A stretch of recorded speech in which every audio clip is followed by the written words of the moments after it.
Cuando ellos decretaron el paro, que lo decretaron los grandes transportadores, en primera instancia el señor Henry Cárdenas, presidente de Transcarga, ahí sí como se dice, la Federación de Transportadores del Uribismo, al mando exactamente y al frente de un presidente como es el señor Henry Cárdenas, típicamente uribista, declarado, expreso, que no ha dudado un minuto desde hace mucho tiempo, desde que llegó Gustavo Petro, en señalar que fuera Petro y que no hay nada que esperar de este señor.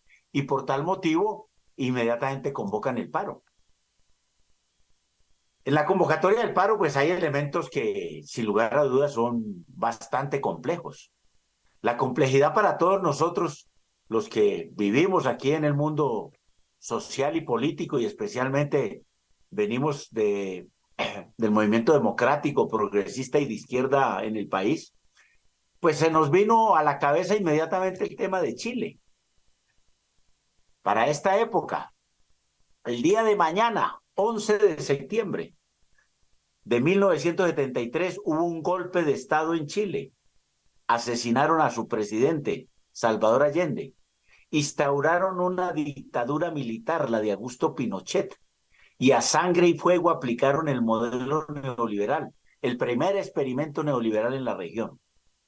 De tal manera que cuando a nosotros se nos presentó este tema, alza de combustibles, paro camionero decretado por los grandes transportadores, la oposición al frente de ese grupo gremial, pues no teníamos otra actitud distinta de decirle al país, ojo, este paro camionero tiene el pretexto y es concebido para armar un desorden en el país, una ingobernabilidad tal que pueda conseguirse un posible golpe de Estado. Eso es lo que siempre pensaron los transportadores y con eso iniciaron el paro el día lunes. E hicieron unos bloqueos descomunales que se fueron aumentando progresivamente, pero ahí aparecieron los pequeños y medianos transportadores y los trabajadores del transporte.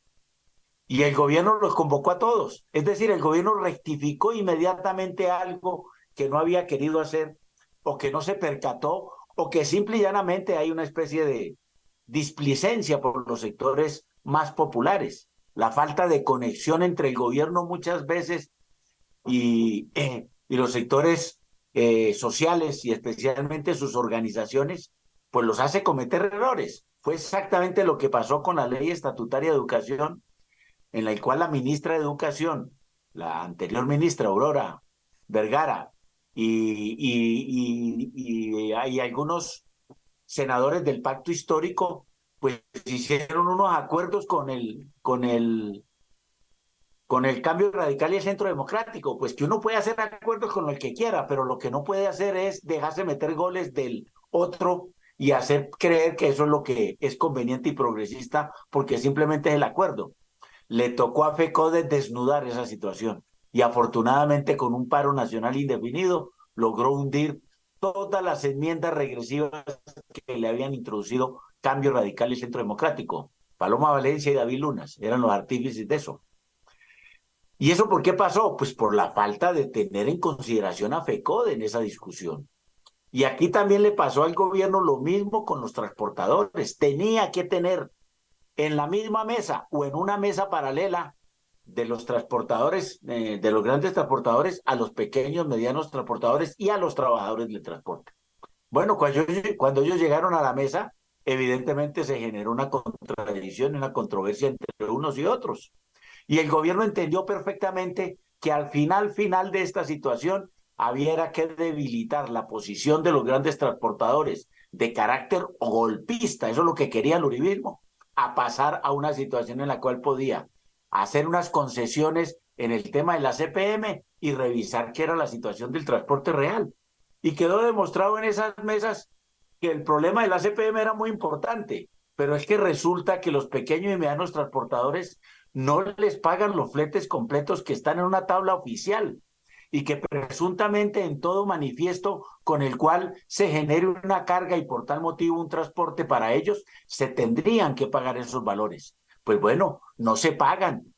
Algunos pequeños y medianos transportadores dicen que esa tabla, lo que les pagan a ellos es un 30% menos de lo que hay ahí, que de tal manera si se les pagaran todo el flete con absoluta seguridad que la prosperidad de ellos y la posibilidad de mantener su camión o sus pocos camiones que tienen, porque son pequeños y medianos transportadores, con absoluta seguridad que se podría solventar la situación e inclusive pagar parte del incremento de la CPM. Y salió también a luz pública que a los trabajadores no les reconocen el contrato de trabajo, no tienen seguridad social, no les pagan horas extras, no les dan vacaciones. Es decir, están en un estado de ilegalidad en la relación entre esos grandes transportadores y los conductores de esas tractomulas y de esos grandes camiones. Ilegalidad, digo yo, eso no es informalidad, eso es ilegalidad. Y entonces se descubrió también por parte del gobierno que había que hacer algo sobre eso. Lo que quedó plasmado en los 15 puntos del acuerdo entre el gobierno y los transportadores y los trabajadores quedan reflejados estos asuntos. De esa manera, así como se dice, la pretensión inicial del uribismo, a través de ese señor Henry Cárdenas y de Transcarga, que representan los grandes transportadores y los grandes generadores de carga, prácticamente se vino a menos, así como se dice, perdió fuerza y adquirió mucha fuerza la necesidad de que el gobierno atendiera a esos reclamos para el pago de los fletes. Y ahí quedó reflejado. Va a haber inspección, vigilancia y control sobre el pago de esas tarifas de fletes oficiales que existen para que se paguen de manera real. Y adicionalmente, ya el gobierno, ayer hizo ya una reunión la ministra de Trabajo con los trabajadores, van a vincular a la reforma laboral un artículo relacionado con la formalización laboral, es decir, los derechos individuales y colectivos. Y vamos a insistir mucho nosotros, por lo menos como Central Unitaria, de que se aproveche para introducir los derechos colectivos de ese sector, porque allí lo que hay es persecución, animadversión a las organizaciones sindicales, y todo el que hable de sindicato allí prácticamente, pues lo primero que le pasa es el despido, cuando no de pronto pueden suceder otras cosas. Ahí queda reflejada la situación realmente de este paro camionero. Creo que el gobierno, con su decisión democrática, contraria a todo lo que han hecho los gobiernos uribistas, tanto el de Uribe como el de Iván Duque, de reprimir la protesta y de pensar exactamente pues que son unos delincuentes, por el contrario, trató el tema frente al diálogo social, entendiendo que la protesta es un derecho legítimo de todo el mundo, pero evidentemente hizo una separación entre unos y otros y logró sacar adelante en 4 días, cosa excepcional de los paros de transporte en Colombia, que han durado 23 y 43 días. Este solamente duró 4, gracias exactamente a la actitud, sí, como se dice, democrática y de diálogo social de parte del gobierno. CIS Radio, nuestra alternativa.